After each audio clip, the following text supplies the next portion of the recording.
All right. Here we go, back again on the other side of the coin.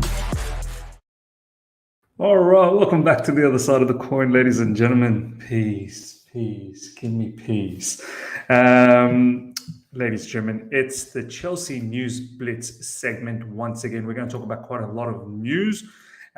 More specifically in regards to Christopher Nkunku. Looks like it is just around the corner. Hopefully it happens. And then I really want to talk a little bit about Lewis Hall. Very important to talk about Lewis Hall after that sensational performance against Man City, even though we lost, and some bits and pieces, some quotes that we want to go through as well. First up, let's look at this. Nkunku is happy to join Chelsea. Everything is almost ready. Agreement between clubs with different payment terms is important to now close the deal.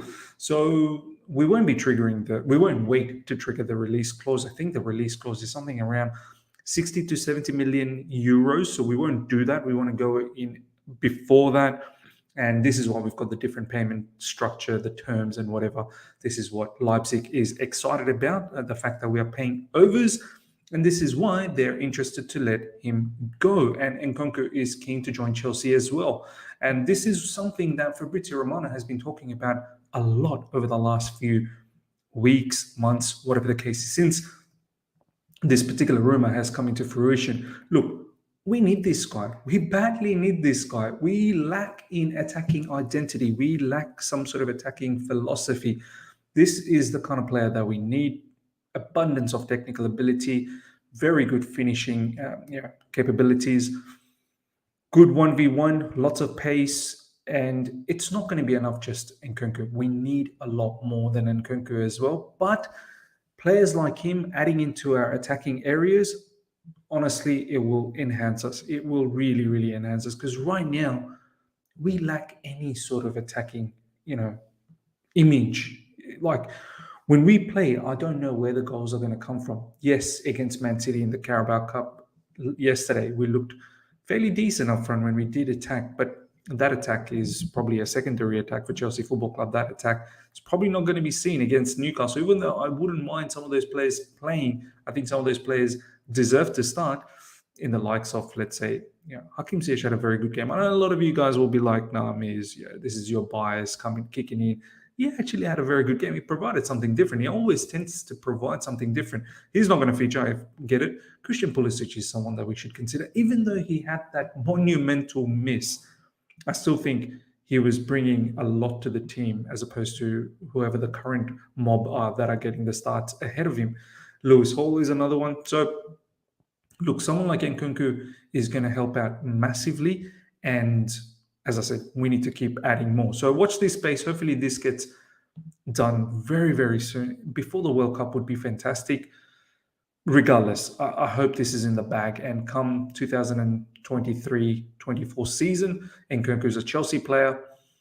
And that even if we don't make the top four, that we don't lose this particular player. I think that's the scary part at the moment. Now, let's talk a little bit about Lewis Hall, ladies and gentlemen. I prefer playing in the middle, whether that's a pivot or as an 8, but I've played left side a lot, wing back or centre back.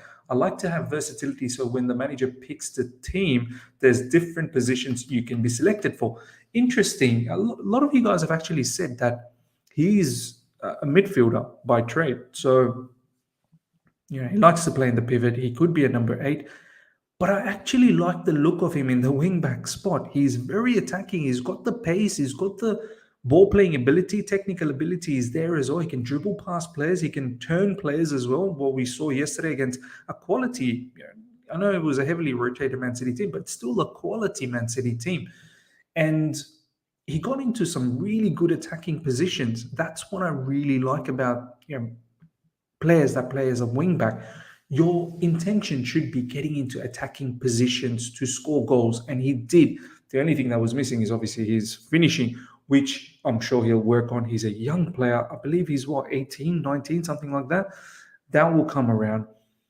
I would really advocate to start Lewis Hall against Newcastle. Now, whether that happens, I highly, highly doubt. Whether Graham Potter is actually going to throw him into the mix against Newcastle, who are high flying at the moment.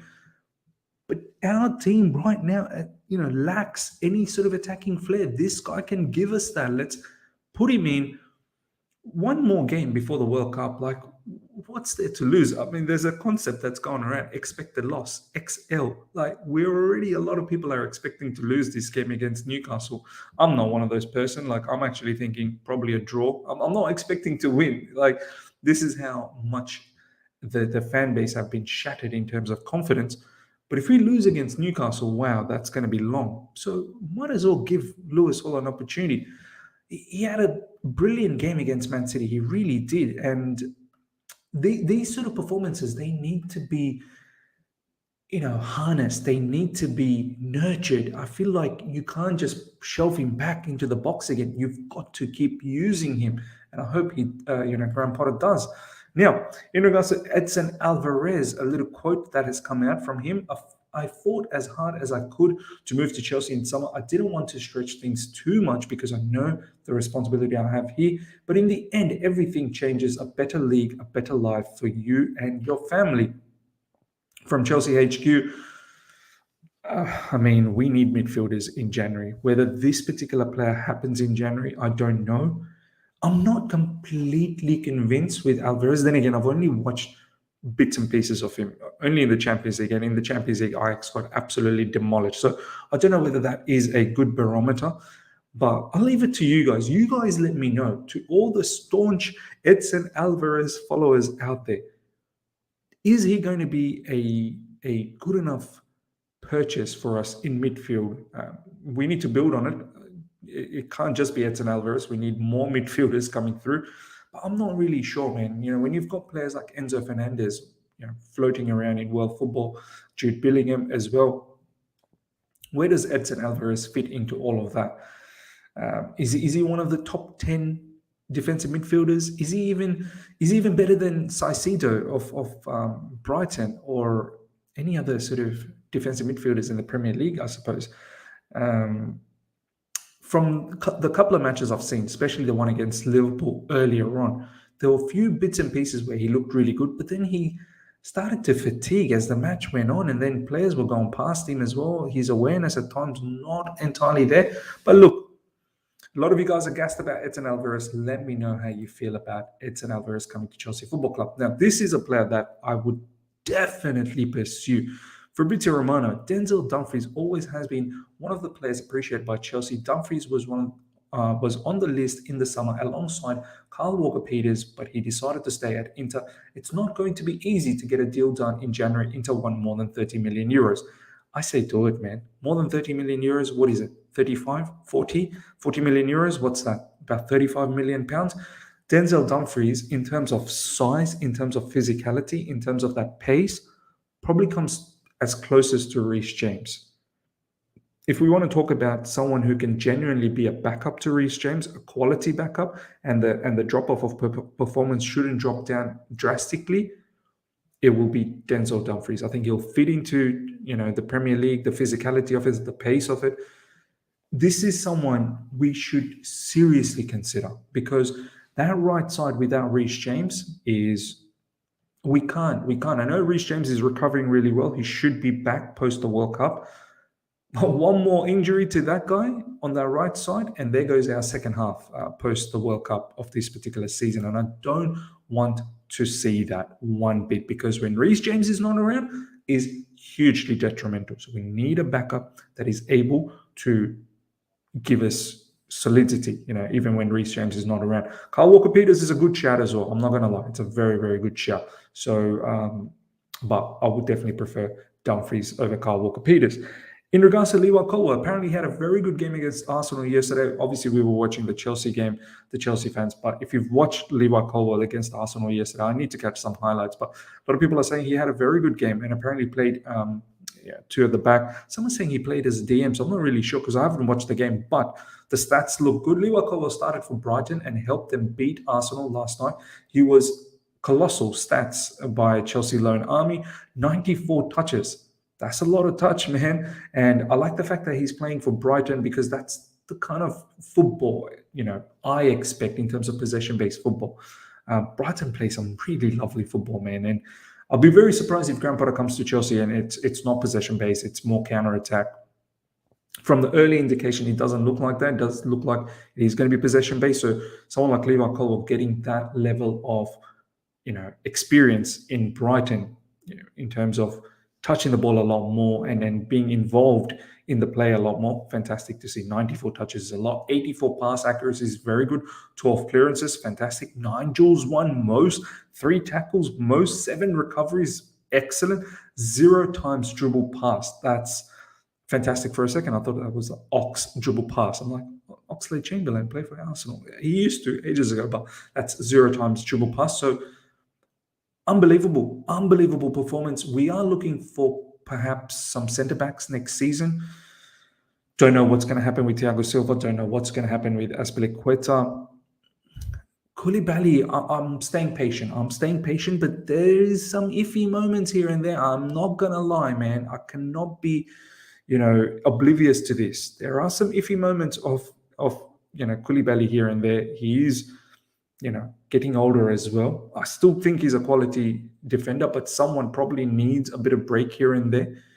Levi Colwill, for me, I think would be a great left-sided defender, someone who would allow us to perhaps play 4 at the back. You can play as an LCB, then we can have whoever else on the right side, and then the fullback. So I hope Graham Potter, he got Levi Colwill on loan in Brighton, so I hope Graham Potter really looks into introducing Levi Colwill to Chelsea Football Club. So this is how they set up yesterday. Let me just zoom that in a little bit.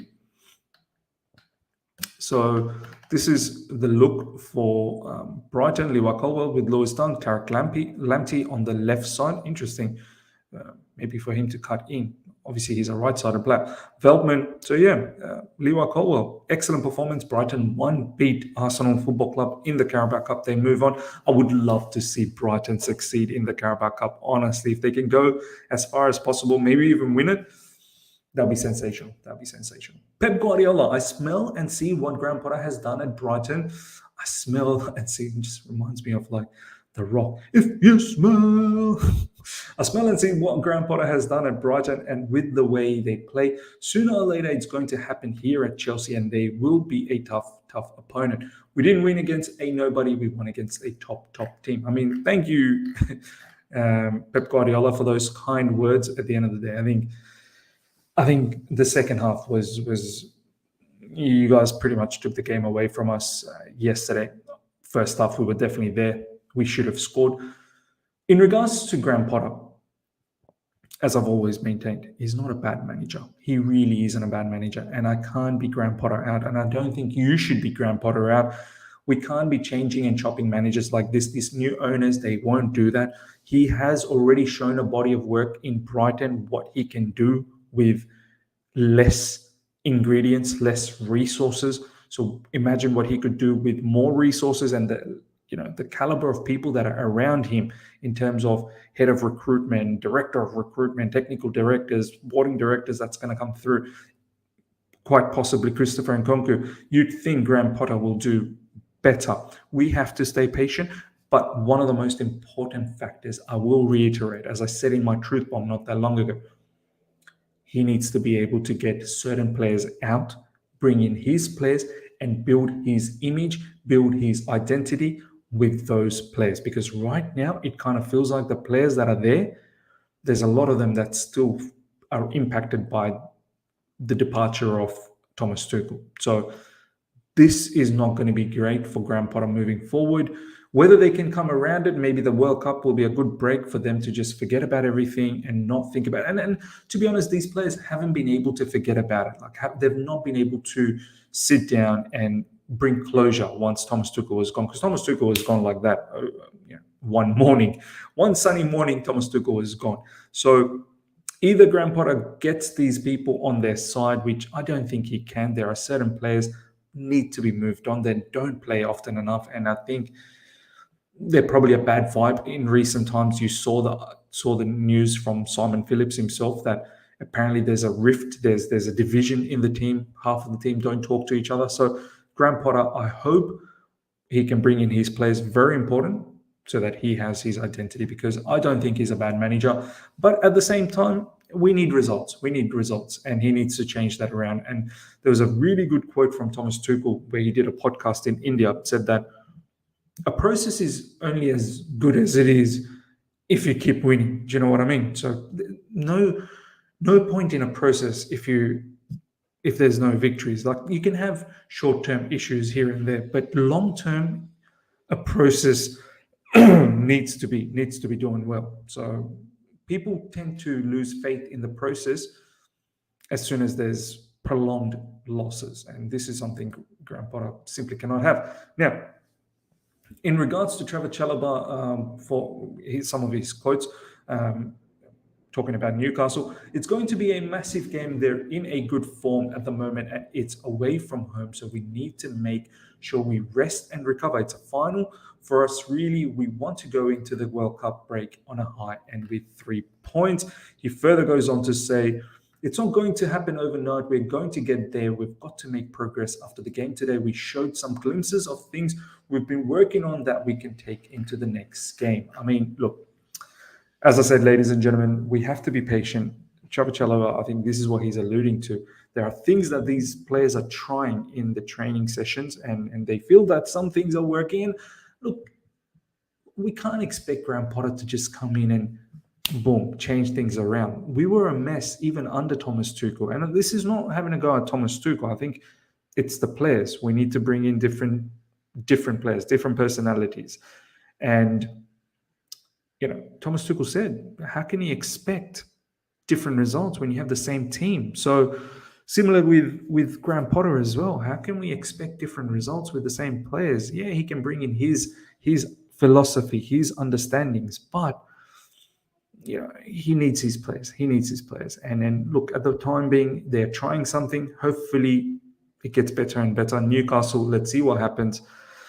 I'm not completely confident, but we'll see. Ladies and gentlemen, let me know how you feel about everything that we talked about, especially the Nkunku news. Lewis Hall. Talk to me about Lewis Hall. Would you like to see him against Newcastle? And Levi Cole as well. Would you like to see him at Chelsea Football Club next season? If you've enjoyed this, smash the like button. If you're here for the first time, subscribe, hit the bell notification to stay in touch with all my content. Till next time. See ya.